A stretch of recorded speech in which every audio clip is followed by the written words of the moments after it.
Sveiki, draugai. Trumpas komentaras. Ne apie Landsbergių šeimyną, apie juos rusiškai kalbėjau, pasižiūrėkit mano Lietuvis Rūbit kanale. Jau antrą kartą apie tą patį Gromulą, tai jau tikrai jau atleiskite, man to nedarysiu.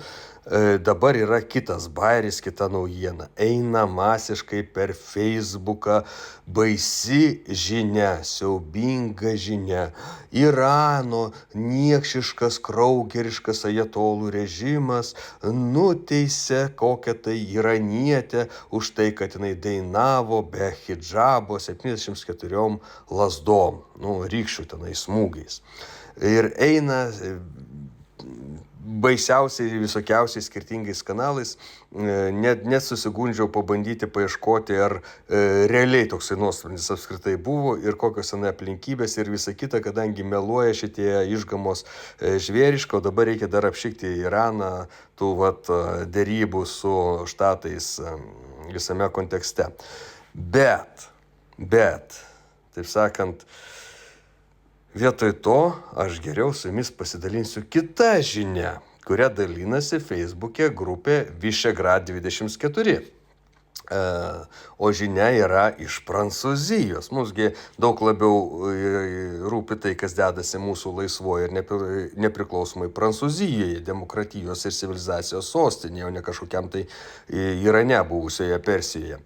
Taigi, Prancūzijoje prancūzė mergina, moteris jauna, nuteista už tai, gal pradėkime nuo to, ją pirmiausia bandė nuteisti, pasodinti 6 mėnesiams į kalėjimą ir 3000 eurų baudą pripaišyti, bet Paryžiaus teismas sumažino bausmę, kalėjimo 6 mėnesius anuliavo ir paliko vietoj 3000 eurų baudą. Už tai, kad jinai po to, kai ją užpuolė gatvę ir pabandė išdulkinti migrantas iš Tuniso, turbūt ne prancūziškos išvaizdos, o toks gerai įdegęs, naujas Jevrosajūzo gyventojas.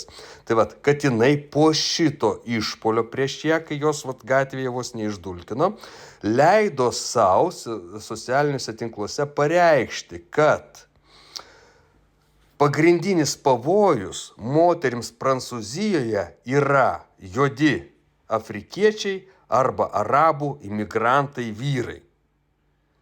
Ir už tai, kad jinai, ką tik taip sakant, tokio vyro pačiupinta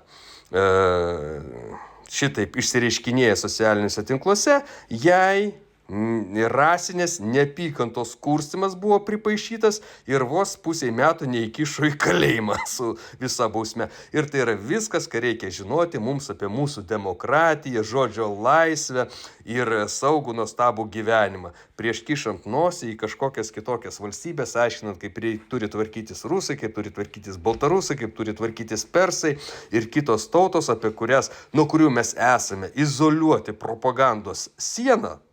Taip, ir apie kurias mums pasakoja propagandiniai visokie šiukšlynai ir durninimo organai.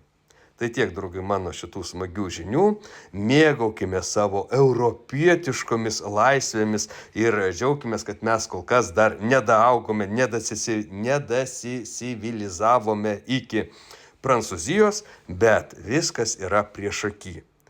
Kuo ilgiau egzistuos šita išgamų ir degeneratų sąjunga pavadinimu Jevrosajūzas, tuo daugiau šansų, kad ir Lietuvoje lietuvės bus teisiamos už tai, kad piktinsis, jog koks nors tenai negras ar arabas jas bandė išdulkinti Vilniaus ar ten Kauno gatvėse. Su kuo aš mus visus ir sveikinu. Iki.